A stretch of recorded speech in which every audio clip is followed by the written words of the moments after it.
12 mga stalls o tienda donde taman print mga kamisa y streamers el yaman abolish el personajes del City Administrator's Office alina calle Ledesma del barrio del Zone 1 en Denantes Aga.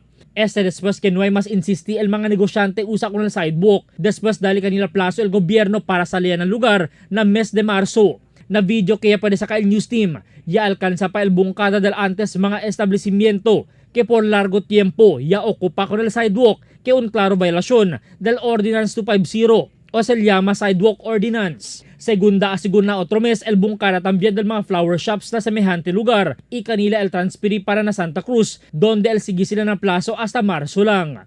Base na Facebook post del alcalde Ben Climaco, kampanya del gobierno lokal amo para strictamente implementa y enforza con el todo el ordinanza de la ciudad. De más temprano, ya principia sila kuhida del mga kolorong vehikulo hasta ahora sin descanso na pueblo. Ya principia tam sila transferi del pasaw anyo con el mga paradahan del jeep Ivan y implementa con el pick and go scheme. Apelo del gobierno lokal, ang mo para koopera con el di ila mamejoras siendo para bien del todo. Albert Luna, Dateline Zamboanga.